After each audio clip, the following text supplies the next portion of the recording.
आप इतना अच्छे हैं। आप निकल लीजिए। आप टैकल कर, हम कर लेंगे। आप निकल मैं आइए भाई, ठीक आप टैकल कर, ठीक आप मैं निकल आइए भाई कह रहे हैं। नहीं ठीक है सर, निकल बस आप खाली हम देख लेंगे। ठीक। पैर पकड़ता हूं हिंदुस्तान के हर लोगों से कि नेपाली नगर और राजीव नगर के आम आदमी के भीतर जो खौफ और डर है उसको निकालने में मदद करिए। मैंने अभी डीएम से मैं बातचीत की। डीएम हमसे सीधा कहा कि सर आप रहिएगा तो वायलेंस हो जाएगा। सिटी एसपी को मार दिया है ये लोग, हम नहीं बख्शेंगे। और फिर महिलाओं के साथ धूप के बर्ताव गलत कर रहा था तो मैंने रोका। मैं सिर्फ इतना कहना चाहता हूं, मैंने आज भी सीएम हाउस बात की, लगातार डिप्टी सीएम ने आश्वासन दिया। मैं बार बार कहता हूं गवर्नमेंट कोलैप्स है, सिस्टम निरंकुश हो चुकी है। लगातार बेटी बहन और मां के साथ ज्यादती, घट ढुक के मारपीट नेपाली नगर में, राजीव नगर में डर और आतंक का वातावरण है। हिटलर, नेपोलियन और मोसोलिनी से भी बुरा हाल है। इतना बड़ा आतंक का माहौल डेमोक्रेसी में सरकार जनता के द्वारा होती है, जनता के लिए होती है। सरकार प्रतिबद्ध है आम आदमी के लिए।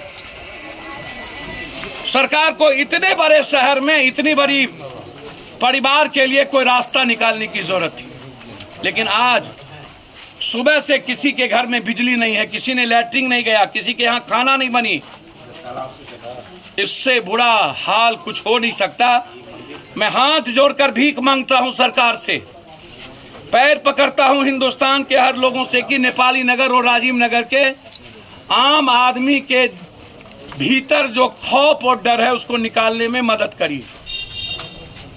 उसके परिवार को जीने में मदद करिए।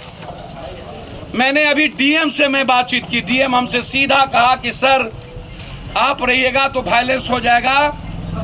सिटी एसपी को मार दिया है ये लोग, हम नहीं बख्शेंगे। और फिर महिलाओं के साथ धूप के बर्ताव गलत कर रहा था तो मैंने रोका। मुझे लगता है कि मुझे जान न देना पड़ जाए। हालात अच्छे नहीं हैं। हम पटना प्रशासन से और नीतीश जी से आग्रह करेंगे और तमाम विधायक और एमएलए, जब रविशंकर से लेकर संजीव चौरसिया से लेकर सबका रोड यहाँ बना हुआ है, सरकार का फंड लगा हुआ है, बिजली दी गई, नाला बनाने का प्रयास हुआ, सारे पैसे लोगों ने जनता को टैक्स दिया, और उसके बाद लगातार आतंकी हमला से भी बड़ा माफी नहीं हो सकती। यदि सरकार ने इस तरह के रवैये, तारकिशोर जी हों या कोई, शायद इससे बड़ा नाइंसाफी दुनिया में नहीं हो सकती। हम बाढ़ में भी आए थे नेपाली नगर, राजीव नगर, तब भी हमने कहा था हालात अच्छे नहीं हैं और लोगों ने अपने प्रयास से जिंदगी बचाई।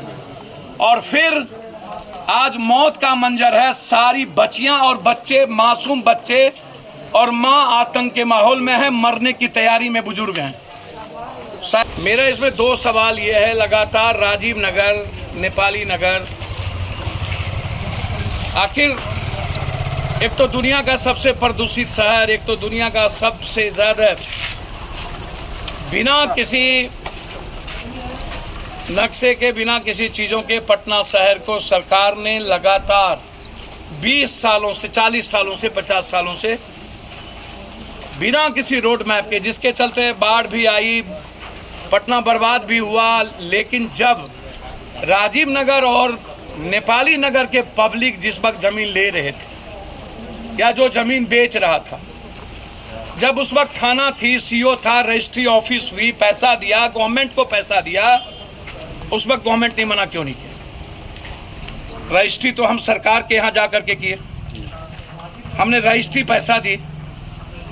उस वक्त गवर्नमेंट की जिम्मेदारी क्या बनती थी? ये अवैध जमीन है या सरकारी जमीन है, हम जमीन नहीं देंगे।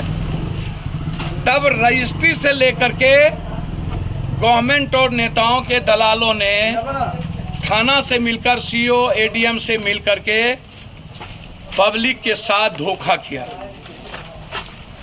कंप्लीट रूप से और पब्लिक निर्दोष होती है। वो उन्हें जहां जिंदगी जीने का आशियाना मिलेगा वह व्यक्ति वहां अपना परिवार को सुरक्षित रखने का प्रयास करेगा। इसमें एक गलती पब्लिक की नहीं है, क्योंकि सरकार इसमें गलत है, क्योंकि सरकार को चाहिए था जिस वक्त जमीन दे रहा था उस वक्त सरकार इसे जमीन नहीं देती।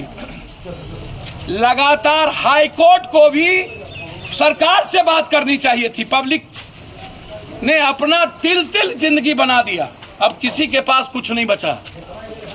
बस ये नेपाली नगर और राजीव नगर बचा हुआ है। लाइव बिहार YouTube पर सब्सक्राइब और Facebook पर लाइक जरूर करें।